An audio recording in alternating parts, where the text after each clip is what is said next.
I'm gonna make a prediction here. I think Rafa is gonna surprise you at the Olympics. Best of 3 sets at Roland Garros. Him losing the way he did it to Zverev in the first round where he played very well. I think he feels like that guy got to the final and I played him tough. Don't be surprised if he's playing for a medal. That's all I'm saying. Hi, everyone, and welcome to the French Connection. Of course, I am Rennae Stubbs, and that guy over there is Sam Querrey. We're bringing you this, of course, by NBC Sports and Racket. We're going to cover all the tennis as we've done and have done, of course, from the French Open right through to, of course, the Olympics in Paris and everything in between. And, of course, what's in between? Well, we know it's Wimbledon, of course, and I'm here in Wimbledon Village in my little beautiful house here that I have. And, of course, Sam, you're back in California. But, Sam, before we get to Wimbledon, it's nice to see you, my friend. How are you going? I'm good. I've got extreme FOMO that I'm not in Wimbledon. I was going to be playing the Legends this year, which you're playing. And now that we're like 3 days out and like I see all my friends there. I see like the draws out. I'm just like, oh, I wish I could hobble around on a torn Achilles right now because I would if I could. Now, friend, you know what I'm going to say to that is that's what happens when you play pickleball, right? You could have been here on the hallowed lawns of Wimbledon. Instead, you chose to bust your Achilles playing pickleball. But anyway, I don't want to get into that. What I'm going to get into. Okay, good. I'll let them know that you're coming back. Sam, because I know you love the grass, my friend. So we're going to get into that. But before we do, let's talk about the Roger Federer documentary, 12 days. What did you think about it?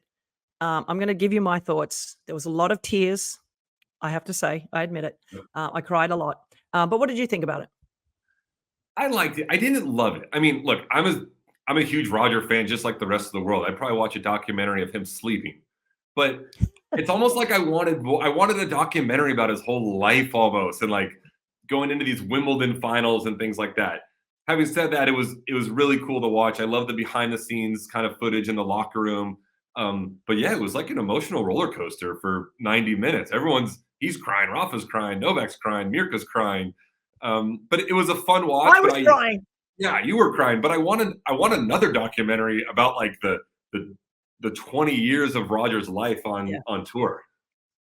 Yeah, it's interesting, isn't it? Because you have to think that they, thought about this at the last minute. Like, okay, we know you're going to retire. Let's maybe start documenting it. So many great documentaries over the last couple of years. The nothing was better, in my opinion, obviously, than the Michael Jordan one. I mean, because I don't know who thought about carrying a camcorder around back in the day, but they captured so much of that. So yeah, hopefully down the track, we're going to see a more in-depth history of his career and life, because as you said, I mean, you wanted to live through so many of those moments. We got to see some glimpses of his like past and all the things, but one of the things that I felt so interested in hearing was his discussion about Novak and how he didn't really respect him early on in his career. And one of the things that I thought was really interesting was he talked about technically he wasn't a great player, and you played him back young, when he was a young guy. How much has he improved his technique along the years? And I love that Roger said that because it was true. Right. No, you're right. It was true. Like, especially I feel like on the serve. Novak's kind of always gone through like different serve motions, different tactics. You've seen him bounce the ball anywhere from 1 time to 20 times. But yeah, like I want to say from 2006, 7, 8, 9, 10, Novak was great. There was some hitches in his game with the strokes. But Roger kind of hit the nail on the head. The strokes are so clean now, especially on the backhand. And that just kind of propelled him into what he is today. But it was fun to see Roger kind of give an honest, raw take on Novak, one of his greatest rivals.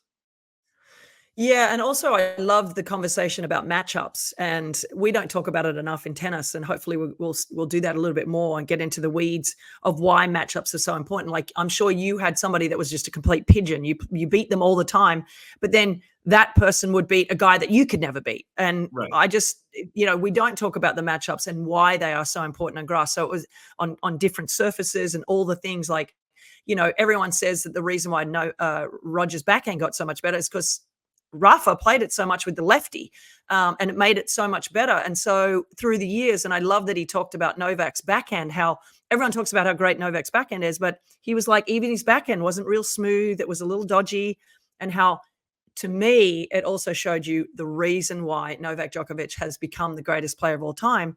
It arguably because he improved every single year, every little thing about his game. And it was really nice to hear that. And that's the thing that we love about Roger. He's always been really honest, but he knows how to sort of massage it. I love the story where he put his pants on the wrong way when he beat Andy. So there's so many great like Roger stories. But like you're saying, I think all three of those guys, they improved their games to beat the other ones. You hear in other sports, the Boston Celtics are going to draft this player because they know they need to beat like the Philadelphia 76ers, the other good teams. Or the Mavericks need to do something to counteract the Denver Nuggets because they're the good teams. Those Roger, Rafa, and Novak weren't working. He wasn't working on his backhand to beat guys ranked 50 to 100. He knows he needs to work on that backhand to beat Rafa in major finals. Yeah. And, obviously now with this next generation of Sinner and Alcaraz, they're going to be sort of the Roger and Rafa of this period of time. And what do they have to do to beat each other? Because they know, given most every day, that's who they're going to have to play. And speaking of the draws, we're going to get to Wimbledon, but I guess the biggest story coming in here, and you and I talked about it, that remember when I said, well, Novak will be here, and you're like, oh, he's not going to play. He's in the draw. I cannot believe I've had 2 meniscus surgeries, and I can tell you 6 weeks was the minimum when I came back. And I still think that was too early for me. And I cannot imagine having surgery on my knee and the first tournament I play is slippery grass, because the first day, Sam, you take one wrong step and bang, your knee goes down. We've seen it over and over and over. We saw it with Vondrousova last week. Like, it's a dangerous surface to play on early on because it's so slick. So I cannot believe that he's actually in the draw. Your thoughts? Same. I mean, like you said, Wimbledon's slippery, and Novak relies a lot on his movement. He's an aggressive mover. He slides on the grass. But I haven't had a meniscus surgery, but I've had other little surgeries. And like you said, usually with the meniscus, it's 6 weeks minimum, and it's going to will be 4 weeks for him, kind of basically by the time he takes the court. Yeah.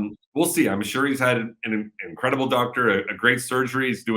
I'm sure he's spent every day the last 4 weeks rehabbing it. And he might look at things because he's so good, and he might look at the first week of the draw and say, look, I think at 80%, I can maybe get by some of these players, and hopefully the knee kind of heals, and then I'm into week 5. But to your point, week 5, not week 5. No, I'm saying after the first week. Okay. He plays through the first week on 80%, and then he's kind of into the week 5. But I'm just as shocked as you are, and we'll see what happens. He's in the draw now. We'll see if he plays. It seems like he's practicing. You're there in Wimbledon. Have you seen him on the courts hitting yet? I have seen him. He's been on the courts every day. He hit with Jannik Sinner, I believe yesterday. He hit again today. I mean, look, he plays Kopriva. I got to say, it's a great draw for him. A guy that will probably go out there absolutely, whatting his pants, playing arguably the second greatest player at Wimbledon behind Roger. I mean, Novak, nobody has won more titles other than Roger Federer on grass. So at Wimbledon. So for me, it's just crazy. I can't believe it. He's wearing the sleeve on his knee every practice. He looks pretty good running for the ball. But it's more, and as you know, Sam, it's not about practice. You are still in control. Even if you're practicing a practice set or playing points, you're still in control of, I don't need to run for that. Right. Where if you want to win, you have to run for that in a match. So, and in best of 5, I mean, physically, is he going to be able to get through it? It's mind-blowing to me. Taylor Fritz had a similar surgery, I believe, and came back fairly quickly as well a couple of years ago at Wimbledon. And so I don't know. This is clearly the story of the early part of the men's tournament, though. Right. And I think maybe he's going to play the first round. And like you said, he can control it in practice. He can't control it when the tournament starts. Play the first round and then see how he feels after. If after that it's like, oh my gosh, my knee is sore, hey, maybe I'm going to call it. But hey, it feels pretty good. Let's keep going and see what I can do. Yeah, and of course, the number 1 player in the world, Jannik Sinner, he was out practicing today. As I said, he hit with Novak yesterday, and today he was on court 18, of course, the famous court that John Isner made famous with a match that felt like 5 years. And he was out there today hitting with Stan Wawrinka, and they were going at it. And of course, they're in the same section again, semifinals. It will be Alcaraz and Sinner in the semis. Of course, if they make it there, we know that a lot of things could happen in the meantime. But what a bummer, again, that they're in the same half. Hopefully, through the years, it's going to change, as we know, once Novak retires. But just, him coming in here, he's got to feel really good, winning Halle, knowing he's playing great on grass. Very similar to what Alcaraz did last year by winning Queens. And, let's take a look at this draw. I've got to put these on now, Sam, because I can't see this without them. I know. But what are your thoughts on both of these guys? And look, they're still young. Like Sinner, obviously Alcaraz has won Wimbledon. Sinner doesn't have quite the experience on the grass, but he just won Halle, like you said. He's coming into this Wimbledon feeling good. He beat good grass court players along the way. Beat Herbert Hurkacz in the final, who's a Wimbledon. He beat him in the final of Halle, and Hurkacz is a Wimbledon semifinalist in the past. So Sinner's coming in with confidence, and look, he's kind of him and Alcaraz are the two men to beat right now. And so I like where Sinner's I like how Sinner's playing right now a little more than Alcaraz. I know that Alcaraz lost in Queens early. It's a small sample size, but look, when you win a tournament going into a slam the week before, like your confidence is high and you're feeling good, and that's where Sinner is right now. I have to say, when we look at this draw in total, I think they both have pretty good draws. Like, there's nobody in those sections of the draw where you're like, oh, that could be dangerous on grass, right? So if you look at Sinner's draw, clearly we know Matteo Berrettini has the potential to beat anyone on grass. He made the finals here a bunch of years ago, but he hasn't had the success over the last couple of years due to injury. Griekspoor, he can definitely push you on a grass court. Denis Shapovalov is in that section playing Jarry. We know that Denis can play really well on grass, but again, the confidence isn't really there. Somebody that I like to see is Harris through qualifying, and he is dangerous on grass, and he clearly against an American who plays very well on grass himself in Mickelson. But Ben Shelton, is he the section of that bit that can he get through and really push Sinner? We had a lot of expectation for him last year at Wimbledon. He didn't have the success. But again, he's playing a Bellucci who got through qualies. And as you know, Sam, guys that come through qualies are playing really, really good tennis on grass. So no given that Ben will get through. But I think for Sinner, that looks really good. One player, Dimitrov, we know he can play well on grass. He's been playing great this year. It's probably one of his best years. And I think he's the guy that will probably get through that section if Sinner gets through. And I see them playing against each other in the quarterfinals, right? Yeah. So that's totally my two guesses there. Yeah, I like Sinner's path a little more than Alcaraz's. I feel like Carlos has a few more like maybe dangerous names in there. He's got Tommy Paul in his section there, who's just fresh off a Queen's title. Hugo Humbert.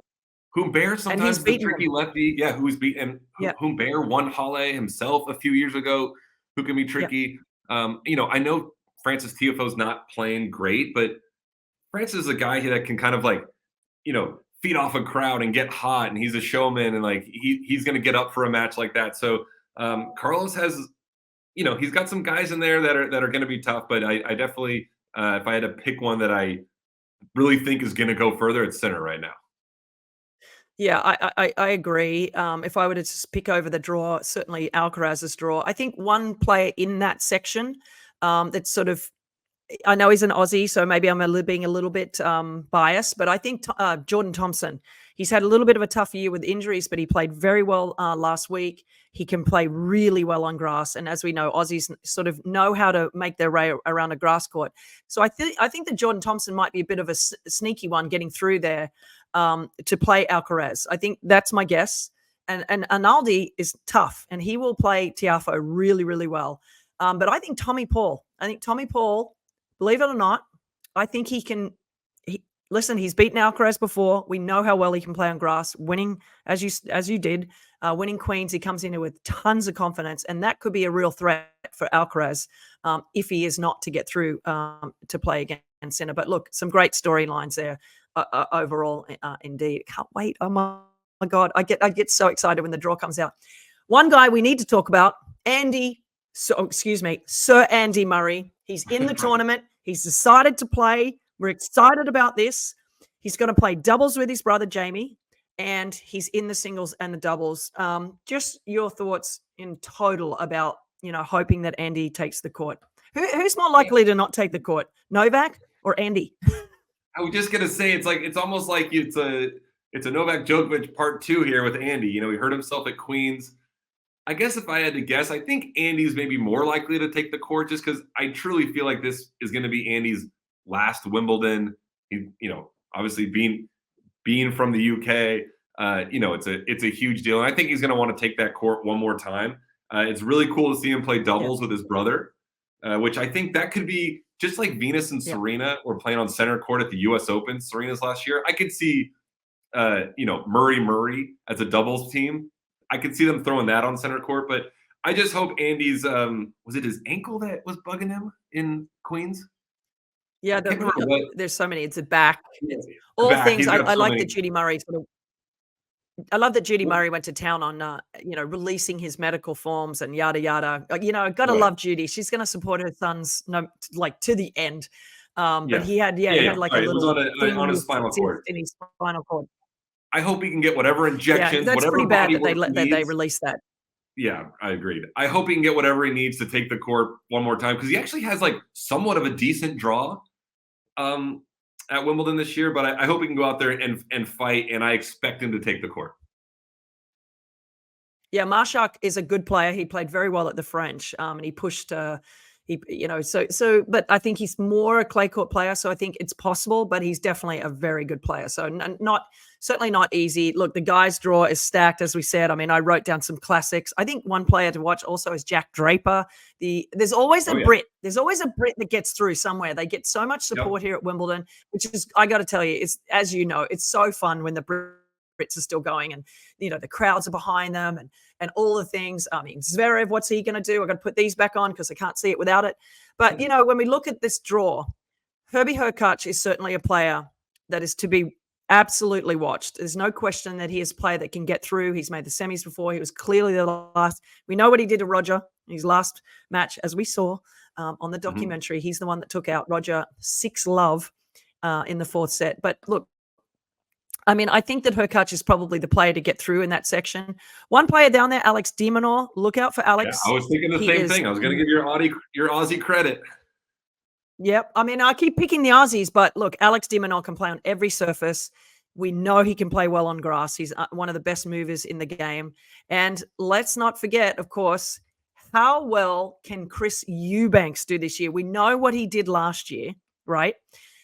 Comes in playing a little bit better on the grass. And Sam, you know what it's like when you don't have a lot of confidence, but you get onto the grass, you win a few matches, which he did in Halle, and he had a great win there. Can he get through this section of the draw? Rune, we're a little bit unknown. How's he going to do on grass? He's been a bit up and down this year, and I think that Chris Eubanks can get through that. Khachanov is a very good player.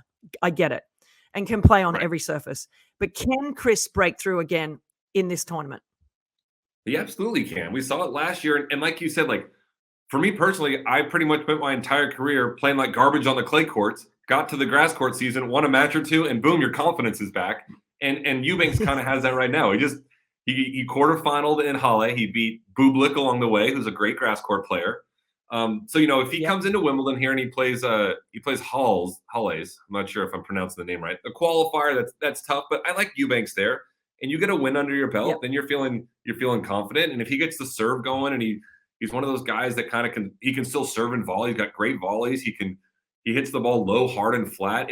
If things are working in his favor, he can beat Khachanov, and then you would love to play Holger Rune in the third round of Wimbledon. That's a matchup that he can win. So if things align for Eubanks, I think he can do well. But going back to de Minaur, he's a guy that I like a lot as well. And the matchup, if it's him and Hurkacz, that's a coin flip to me. De Minaur's crafty on the grass. He won Hertogenbosch, 2 weeks ago, and he just knows what he's doing out there. He's a great mover.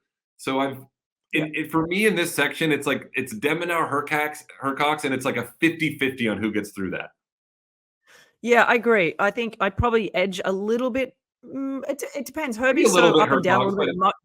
De Minaur's tough. But he's a little emotional too. He doesn't look it, but that is going to be a toss-up. Obviously, FAA, Felix Auger-Aliassime, who's done very well here in the past. struggled last year, lost early on, plays Kokkinakis first round. Not an easy first round at all. But for just, flipping over there, Djokovic, it's a pretty good section of the draw for Novak. So he'd be looking at that going, if I can get through, if I can manage the weight and, the knee, he could not have got a better draw than what he has. There's no question. I mean, he's got 2 qualifiers and a wild card to get to the 3rd round. So that in and of itself, I would put my house on, even with a bad knee. Let's flip over, though. Rublev, it's been a wild year for him, just emotionally and all the stuff. I think that's a really good section, though. I think he can get through. Can he make a quarter? Can he break through a quarterfinal? Right. What is he's like 0-8 in quarterfinals or something, right? Isn't he in slam? Yeah. But he's in not a bad. If he's going to do it, it might be this one. Certainly with Novak, if normally you'd say no because he's not breaking through against a lot of these players. But Zverev is a bit of an unknown at Wimbledon. He has never really done well here. He's in a pretty good section, but Jack Draper in that section is the player that I'm suggesting will get through there. And I've already talked about it. And up the top, Taylor Fritz. You think, okay, it's a pretty good draw, right? Not so. Another Aussie, O'Connell, plays very well on grass. He comes into the net. And for Taylor, this is not an easy first round because, as you know, you don't want to play people that are good on grass in the first round. And Taylor plays very well on grass, but this is not an easy first round for him. It's not, but, he's still playing in Eastbourne. I believe he's got his semifinal later today. I like Taylor to get through that, even though you're saying O'Connell's tough.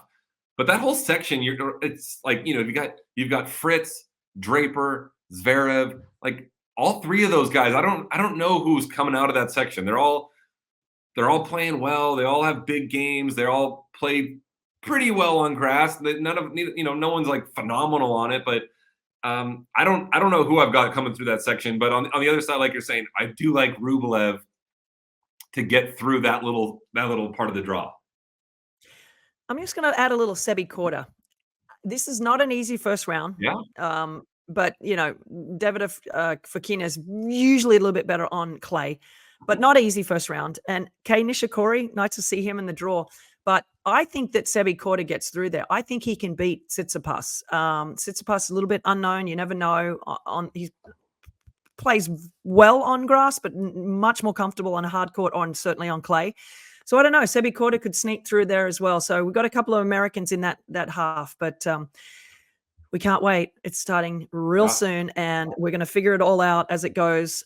But let's flip to the ladies. And when you look at the draw, the first 2 names you see, Iga Swiatek playing against Sofia Kenin. Now, we cannot forget about the fact that Sofia Kenin took out Coco Gauff in the first round at Wimbledon. So she likes doing this.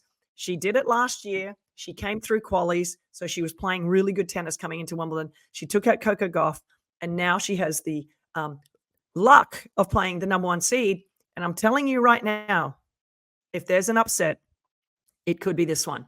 And I know Iga has beaten her both times that they've played, and they only play at Grand Slams, which is ridiculous. Right. They played twice, and Iga's won both matches in straight sets. Okay, but on grass, this is a nightmare for Iga Swiatek first round because she has played no matches coming in here on grass, and to play on a really fast, slow, like the ball is going to stay low. Sofia Kenin is a nightmare first round for her. Give me your thoughts on that first round. It's like the playing Osaka early on of the French Open part, the sequel. Look, like you said, Kenin, look, she's a Grand Slam champion. She's crafty, and that's, when you're playing people on grass that are crafty, it's difficult. Kenin's going to hit 30 drop shots. She's going to bring Iga in where she's not overly comfortable. Iga's as great as she is, grass isn't her best surface. And to play someone like this right out of the chute when you're, you don't have your bearings, you don't know how the court's playing, it's going to be difficult. And I'm with you. Like, I'm not shocked if there's an upset here. I think it's a juicy first round that everyone's going to be glued to. It's a nightmare for her first round. I can tell you that because that court is going to play perfectly for Sofia Kenin to, as you said, hit the drop shots, hit the ball hard through the court with the forehand, like just nail it. So it's not going to be easy for Iga. And I'm telling you, going into that, she's going to be very, very nervous. Okay, It is a rough draw for Iga. I got to tell you, for her to even possibly get to the semifinals, she's got to go through a lot of people. I really need the glasses on this because the WTA, this is the draw for the women's. And in this section of the draw, up the first half for her, even if she gets through into the fourth round, is her biggest nemesis in Aryna Ostapenko, who beats Iga all the time and is a great grass court player. The one caveat is that she plays Ajla Tomljanovic, who's coming back from an injury, but has played pretty well since coming back from the injury and has played well and plays well on grass. Has made the quarters here. I believe last year made the quarters again here. So this is a nightmare for Ostapenko first round. And if you remember, do you remember the argument, Sam, that they had on the court a couple of years ago? It was I don't popcorn. remember the specific argument, but I remember them arguing. It was not pretty. Tomljanovic accused Ostapenko of faking her injuries and called her out on the court. They had the trainer on the court. It was viral. If you haven't seen it, check it out. But that first round is one of those matches where you go, take your popcorn, because that will be a tough first round. But if Ostapenko gets through there and Iga is going, no, not again, not this girl, because this is a nightmare. The one section of the draw, I think the one player we need to highlight is Danielle Collins. Look, she's had an amazing year. Yeah. She hasn't had a couple of great results of late, but if she can find her form on the grass early, not a bad section of the draw for her.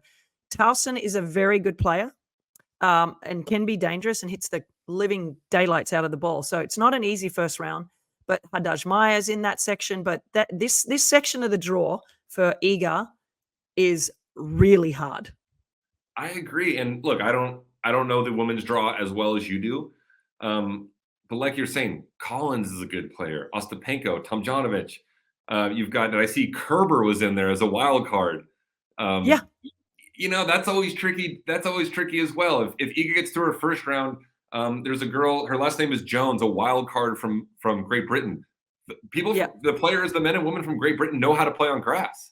So there's and I will say, actually, I will say, I think Martic wins that match, and Martic is a great grass court player. Yeah. Like that's a tough section. There's hurdles everywhere in that section for Iga.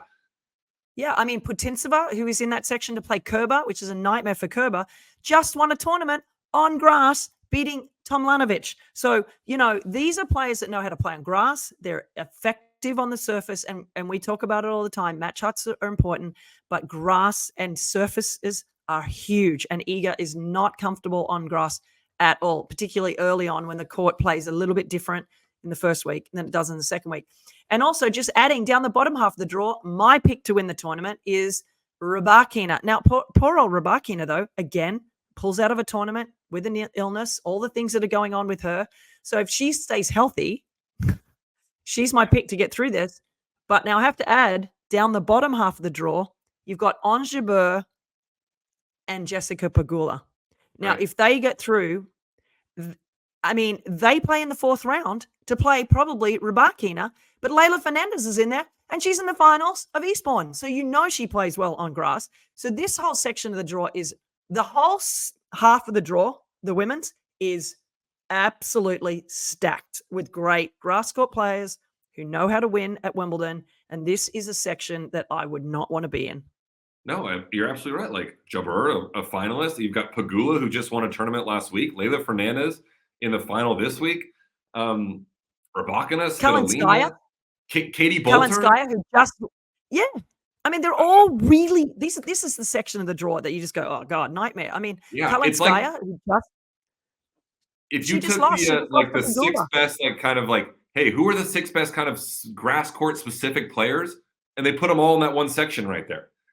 Nightmare. Like, actually, there's a thing on the WTA website right now where they do have the grass court power rankings. And, I'll go through them for you. It's Jabeur first, Vondrousova second, because she won Wimbledon last year, Alexandrova, Ostapenko, Sabalenka, Pegula, and then it goes Madison Keys, Pliskova, Bolter. This is the top 10, and Haddad Maia. And most of those are in that section of the draw. So it's just a nightmare. Yeah. So I don't know who's going to get through here. I picked Rybakina to win the tournament, so I have to go with her. But I think Jessica Pegula is a sneaky, okay? She comes in here. She knows she was so close to being in the final last year, up 4-1, points to go up 5-1 against Vondrousova, who then went on to win the tournament. So I think Jess Pegula comes in here fresh as a daisy. She barely has played this year with injuries, and she comes in here super healthy, super confident, and I don't know, but I can't change. I picked Rybakina. Yeah. But if I had I like Pegula as well, and I also like she's a friend, she's an American. I'm cheering for her, and like you said, she hasn't played a lot this year. She hasn't played great, but she kind of came off of an injury and then won a tournament, so she's coming in with confidence. I think there's like that fine line of like the expectations for her aren't that high right now, so she's kind of playing with a little more loosey goosey attitude. And look, I'm cheering for her, and I think she's going to get through this. And I just want to add, I agree with you. But I got to stick with my person, right? No, but one little section in there, Caroline Wozniacki to play against Alicia Parks, and Alicia Parks got through qualifying and has the biggest serve and the biggest game. So she's confident that is going to be a really fun match between those two of the draw. So there's a lot of popcorn first rounds in that section, and as we said, we can't wait for it. Let's flip to the other side, or the bottom half of the draw. And Sabalenka, you'd have to say, of all the draws, I think that, when we talk about all these players, there's still a lot of players in this section of the draw that can do really well. One player, obviously, that's in the final, again, of Eastbourne, who plays really well on grass, is Daria Kasatkina. She's in that section of the draw. But just, when you look at this section of the draw, any sort of matchups that stand out for you, any players that stand out for you, there's a lot. And there's a couple of popcorn first rounds in this one too. Yeah, I mean, for me, it's Coco Gauff. You've got Osaka in there. Everyone's kind of like, is she going to bring that game that she played at the French Open against Iga to Wimbledon? If she does, she's a threat. For me, the most fun matchup is Azarenka versus Sloane Stephens. Assuming Sloane's got her game together and she's playing well, those are two big names and two players that have had tremendous Grand Slam success. So, We'll see what happens there. I hope Sloane can get through that. Azarenka is a phenomenal player, but I expect that one to be a fun match to watch. Yeah, I mean, Qinwen Zhang up the top there, Pavlyuchenkova. I actually hit some tennis balls today, Sam, because I'm playing in the oldies. I mean, I practiced with my old doubles partner, Sam Stoser, and my old player that I was coaching. And we had so much fun. We only hit for half an hour because that's all we could do. And Sam actually said to me after that her glutes were hurting her about an hour later. So I did my job. I must have hit a miracle. But anyway, but it was so fun. And we were hitting next to Pavlyuchenkova, and just us being able to hit without pressure is, as you know, it's so different. And being at Wimbledon, be able to hit balls on that court, and the courts are so perfect. I mean, I loved every second of it. But Pavlyuchenkova, she certainly can play on all surfaces. So we'll see who gets through that section. But she has to play Taylor Townsend in the first round. So Taylor, we know, very good on all surfaces as well. But Alexandrova, she's a threat. But guess who she plays? Raducanu, who's had a couple of good wins. She beat Jessica Pegula last week. I saw Jessica today, and she said, because part of me was thinking, did she want to get out of there and get to Wimbledon? And you know what it's like. You don't want to play too much tennis before. And she goes, no, I was really trying. So obviously Raducanu is a threat. It'll be nice to see, but she has a nightmare draw first round. It'll be on center court or court one. So we'll see. But it's nice to see Raducanu kind of with some momentum and kind of getting herself back in the thick of things and playing on a regular basis, having consistent results. So you're right. That is a nightmare draw playing Alexandrova, but it's on center court. The crowd's going to be behind Raducanu, and so that's a somewhat of a popcorn match for me. Yeah, for sure. It is for me. And there's no question it'll be fun. There's a couple of little popcorn also in there. Badoza playing Muchova. Muchova is back, thank goodness, but pulled out of Eastbourne after winning a couple of matches, and on the advice of her team, hopefully she's 100% coming into the tournament. We know how well she can do here at this tournament. It's probably one of her favorite surfaces. But the winner of that match will then play the winner of Andreeva and Fruhvirtova, two young players that are going to be playing forever against one another. That's some popcorn tennis there with those two youngsters. So I'm looking forward to, Mira Andreeva, she can play on all surfaces, but I don't know, when you play someone about your age, it gets a little bit different. It becomes a little bit more of a junior mentality. So we'll see who gets through that section of the draw. But Sabalenka's got to feel pretty good about that section, but still there's some good players like Kasatkina, Andreeva. Not an easy section for her to get through. No, but like you're saying, I like Sabalenka. Right below Sabalenka, we've got your girl Paolini off the French Open final. How does her game translate over to the grass? Good. She just, she did well in Eastbourne, lost a tough match to Kasatkina. So she comes in feeling pretty confident. She plays against a player that she probably should beat on grass in Sorribes Tormo, but she can play on grass too, likes to come into that. That'll be actually a fun match, I have to say. But Maddie Keys is in that section with Kostyuk, who can get through to the quarters there. Maddie Keys has played really well through the years on grass, and certainly at Wimbledon, she knows how to play well here. She lost a tough match today, but look, the bottom line is you've got Azarenka, you've got Emma Navarro. Hopefully she can figure out a way to do well on the grass, and I think she will probably get through that section. But someone in there is also Karolina Pliskova, who made the finals against Ash Barty a couple of years ago, who's not even seeded. So the women's draw is just stacked with so many great players. And I have to say, not an easy first round for Coco Gauff. She plays against Caroline Dolehide, another American. Never fun to play an American. No. But I tell you what, got a huge serve too. Massive game.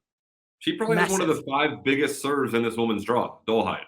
And she's going to go out there and swing away. And if things are landing in, that's going to be a tough one for Coco. And like you said, like we were saying earlier, it's the first round match. No one comes out first round a lot of times and just plays lights out. So if Dolehide can kind of go swing for swing and hold her serve, the pressure kind of goes over to Coco. But if Coco gets through that, I like her to make a pretty deep run. I think she's going to be confident, going to play well.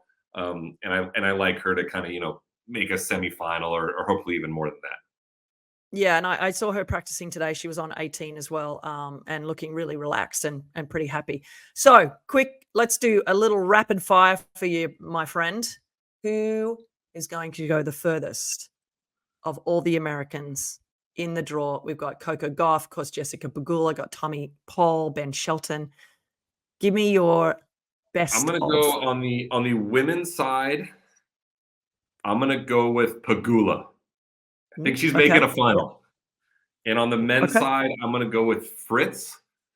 I think, his section of the draw there, it is a tough section, but it's with Zverev, it's with Draper.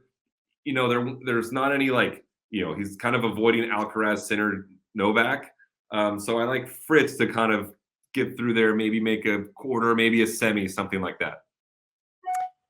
Okay, well, I did say Rybakina, but I do think Pegula as well, and I think Tommy Paul. I'm going to throw an upset in, and I'm going to say Tommy Paul. I saw Tommy today as well. He looks super happy, super relaxed. He loves playing on the courts. I love, as we've talked about, he's implemented this coming into the net and playing this sort of grass court style of play on hard court. And on clay, it has to translate on grass. And I think that he's a real threat in this tournament. And so I'm going to say Tommy Paul and Jess Pegula. But, hey, we've got some great players. I think Sebi Korda can also do that. All right, so speaking of Americans, of course, let's do a little reminder here. Of course, the Olympics begins July 26 across all the networks of NBC, all the Olympic tennis matches streaming live on Peacock through the day. You'll hear my trusty voice during that time. I can't wait for it. But let's get to it. The American team. Shelton, Tiafoe, Seb Korda, Maddie Keys, all have opted out in playing in Paris. And I know that you are not surprised by this. I'm not surprised by it. It's just the Olympics for the Americans. It's not on the same level as the majors. I think they care about their summer leading up to the U.S. Open a little more. And a lot of the, Tiafoe, Shelton, Korda, those three especially, they're so young. They're going to get more shots at the Olympics in their career. Madison Keys, I guess I'm a little surprised with that. Not that she's old, but I would have thought that she would have played it. But I think they just want to gear up, play. They all love playing the summer hard court season, and that's where their priority is over the Olympics right now. Are you surprised? Are you surprised that they're out? I'm a little surprised by Madison. And the only reason I'm surprised by Madison is because on clay, she plays very well. She's done well at the French Open before. So, look, a lot of this has to do with the timing, clearly, but also the surface, right? You're never going to see – Ben's never going to win a medal on clay. Francis, Probably not. probably not on clay. Seb Korda, also probably not on clay. If it was on hard court, I would say that they would play. Actually, I would say if it was on hard court, they would have all played because it's just going straight into the hard court season. I'm a little surprised by Maddie just because I think she can do really well. And she came so close to winning a bronze medal previously. So I know it means a lot to her. But she has represented the United States, before in the Olympics, but as has Francis. So I don't know. We don't really know officially the team yet because we'll figure it out. But look, Tommy Paul, these guys want to go back and play. It'll be interesting to see who ends up going. But I'm surprised and I'm not surprised, but a little disappointed because it meant so much to me to play. I know, and I hate to say this, I think sometimes for the tennis players, the Olympics means more to players from other countries. I don't know why. I don't have an answer for it, but it's just that's just what it is. Yeah, well, Australia, we are sending our strongest passionate group down there in Australia. We clearly are a little bit more patriotic than you. That's all I'm going to say. I'm just kidding. I'm kidding everybody out there. All right, so the update of all updates, of course, is that Rafa chose not to play Wimbledon, and we suspected this, which is why I also am surprised Novak's playing because I think Novak really wants that gold medal. But Rafa has decided no Wimbledon. All the focus is on the Olympics. You know how well he plays in Roland Garros, and he's also decided to play doubles with Carlos Alcaraz. Tell me that's not going to be the hottest ticket in tennis to have this summer. Oh, it's going to be huge. And I think for Rafa, look, he's got some injuries. He's not as fast. He only has to cover 50% of a court now in that double. So like he can really get after it. I think we're going to see him lay it all the line. A lot of pressure on Alcaraz to like, hey, like carry your idol here for a little bit at the Olympics. But well, I hope they're, I'm not overly optimistic that Rafa is going to make a run to a medal in singles, but in doubles, Rafa's fantastic. I feel like Rafa's played about 20 doubles tournaments and won like 14 of them. Yeah. And so well, he's Rafa won a gold medal before. Yeah. Listen, he won a gold medal already in doubles, so he knows how to do it with a arguably a lesser player than Alcaraz. Right. But he doesn't have to run. Alcaraz covers the entire court by himself. Yes. The guy's so fast. So I cannot wait to see those guys play. It will be, as I said, must-see TV, and possibly depending on how Rafa plays. And I'm gonna make a prediction here. I think Rafa is going to surprise you at the Olympics. Best of 3 sets at Roland Garros. I think he's training his butt off right now to do well there, and it would not surprise me. And I think him losing the way he did it to Zverev in the first round, where he played very well. I think he feels like that guy got to the final, and I played him tough. He served for the second set. He was up a break in the third. I think he feels like he can play with these guys and hang with them over best of 3 on clay at Roland Garros. Don't be surprised if he's playing for a medal. That's all I'm saying. I'm with you on that a little bit, and because not every player is playing. You know what I mean? We've seen some of the Americans opt out. Who knows if Novak plays? The draws. It's not the French Open draw either. There's going to be a few more soft spots in there. Yeah, so you heard it here first. All right, so let's build your ultimate tennis player using parts from any tennis player, past or present. All right, so send us your answers. I guess we should probably, let's play Tennis Frankenstein. Build your ultimate tennis player using parts from any tennis player, past or present. Roger Federer, that's all I need. I think that's a great answer. What I was thinking too. I was like, let's take Federer for everything. I'll look good. I mean, seriously, he has every single shot, and I agree that's probably it. But we're going to answer it, I guess, when that time comes. Roddick's serve, Djokovic returns, Wawrinka's backhand, Federer's forehand and composure, and Nadal's drive to win. My answers. Wow. What's your player? All right, so here, I'll give you the shot, and then you give me the player. So let's go. Okay. Let's start with serve. I'll take John Isner and Serena Williams. Forehand? Steffi Graf and Roger Federer. Backhand? This is a tough one. On the women's side, this is really hard. Backhand, I think at her peak, I will go with Venus Williams. And on the men's side, this is hard. I'll go with Novak. Like it. We'll go with speed. Speed, I'd say right now, Carlos Alcaraz. I've never seen anything like it in my life. And on the women's side, it's a toss-up. Steffi Graf was one of the greatest movers I've ever seen. So I would probably say Steffi with a little bit maybe of Serena at her peak as well. Yeah. And we'll go last category. We'll go mentality, I guess, the mental side of it. I would pick Rafa, and because I never saw the guy quit on a point or ever or shot ever. So I would say him. And I would say mentality in the women's game. Oh, that's so hard, boy. I think peak Monica Seles. Just tough as nails. Yeah. Tough as nails. Yeah. So yeah, that's my favorite. What about you? Let's go. Serve Isner. It's too obvious. On the women's side, I can pick myself for the serve, but I'm going Isner serve. On the women's side, Serena. All right, forehand. Forehand, I'm going to go, it's Rogers. And for the women, Serena again. Serena's nice. I'm going to go Serena again. Pick Serena for everything. Yeah. All right, backhand. I'm going to go Novak. And on the women's side, I've always liked Azarenka's backhand. I don't really know. I don't like a great answer. I just love watching her backhand. Mate, you could pick 10 women on the backhand. You could pick Sharapova. You could pick Azarenka. You could even pick Iga now. You could pick Coco Gauff's backhand. I'm going Azarenka for the sake of the debate. I like it. All right. Mentality. Speed.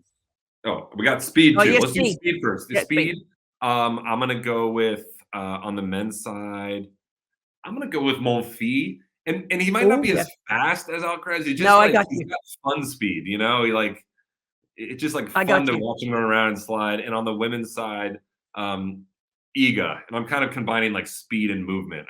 I love watching her move around the court. I agree. And I think she added the slide in that we haven't seen too many do. All right. One thing that you didn't add, because clearly it didn't matter to you as much, and it should have, and you should, is what about volleys, man? Volleys. Oh, yeah, volleys. Everyone back in the day had good volleys, right? And I didn't watch a ton of tennis then. So it's hard for me not to say Roger, because in my era, he was the only guy that had perfect volleys. No, Roger's volleys were not that. They were good. Don't at me. They were good. You're gonna give a 60-year-old Aussie that had good volleys. You're not going to answer this question. I would go with John McEnroe. Yeah, his were good. I'm taking Roger. And on the women's side, I would pick Edberg and Pat Rafter over Rogers volleys for sure. Yeah, Rafter. I didn't watch a lot of Edberg. Rafter, I'll give you Rafter. All right, fine. And on the women's side for volleys, I'll take Martina Navratilova, and I wouldn't mind taking. And listen, I'll take mine. I'm just kidding. You took your serve. Yeah, I'll take Navratilova too on the women's side. Yeah, Martina and John McEnroe. Volleys on the tour till she was 50 years old. Yeah, she was winning mixed doubles Grand Slams at 50. What? Right. Anyway, so we thank everyone for their answers. The Frankenstein of tennis. There's so many to choose from.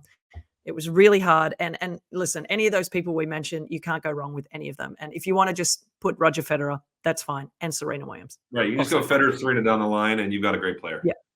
Yeah, exactly. All right, everyone. We cannot wait. Of course, Wimbledon is around the corner. I am here covering it. Sam will be home watching it and opining over the fact that if he didn't play pickleball, he would be here playing.